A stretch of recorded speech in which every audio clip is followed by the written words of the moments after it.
Welcome to Apostasy 101, the program that makes you a better and more efficient apostate.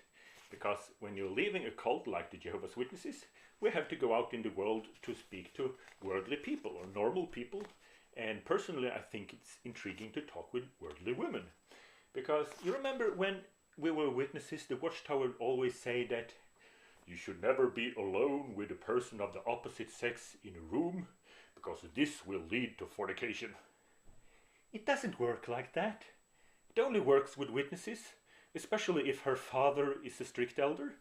But with normal people, just being in a room will get you nowhere, and that's why you need an effective presentation or pickup line. Please take notes of this, because worldly people don't say presentation, they say pickup line, and stuff like that's important, because I notice a lot of ex-witnesses, they're struggling with this because they talk in a certain way and behave in a certain way that identify them as witnesses, and they themselves are not aware of this.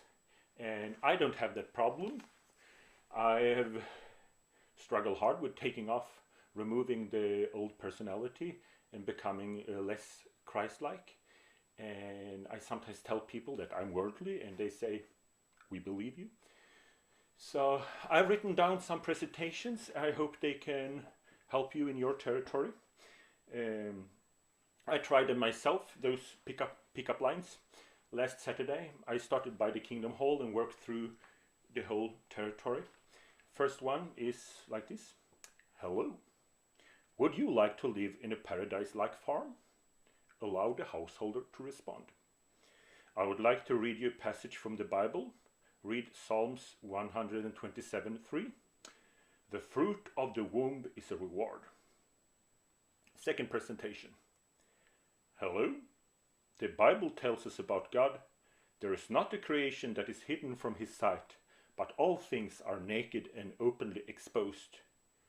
Would not God know where we could find the best pornography?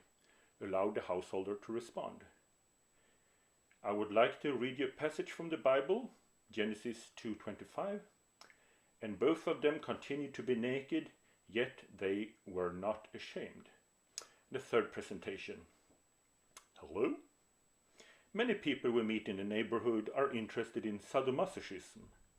Did you know that God says to the woman in Genesis 3:16, "Your longing will be for your husband, and he will dominate you"?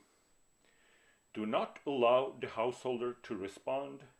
Tie the householder with a threefold cord and put her in the trunk. So I know the third one seems a bit weird, but worldly people actually like that. I know, because I saw it in a movie. If they don't like it, they will say cinnamon. Cinnamon. And until now, no one said cinnamon. So, but all in all, I would say that there's very little interest in the field. Some people taking time to listen to the message, and some promised that they would read the pamphlet. But I hate to admit this, but it's like fornication is a lot like field service. So I decided to seek advice with more mature apostates and seek their advice how I could improve my ministry. And I got 3 mail that I'd like to read from you. The first one's from John Cedar. He suggests a pickup line. Says, "There's a party in my tight pants and you're invited." I don't think that's a good pickup line. It would only work on Bethel. But thank you, John, for your suggestion. I hope it's a suggestion.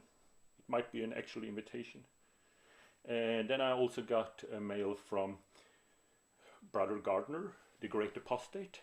And he suggests a pickup line based on Ezekiel 9:4. It says, "Hello, I'm looking for those sighing and groaning." That's actually clever. Thank you, Neil. And then I get a mail from Maggie Martin from the apostate family.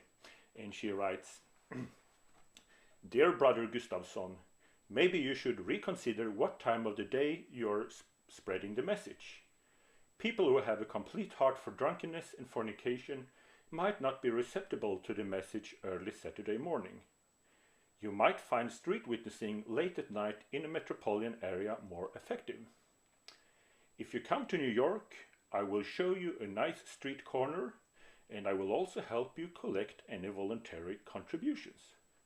Thank you, Maggie. You're the greatest. I might just take you up on that. So, I hope you liked this episode of Apostasy 101, the program that makes you a better and more efficient apostate. If you like my video, please like and subscribe. Please share them with other apostates. And stay tuned for the next episode. Then we will learn about how to stumble the weak. So, thank you.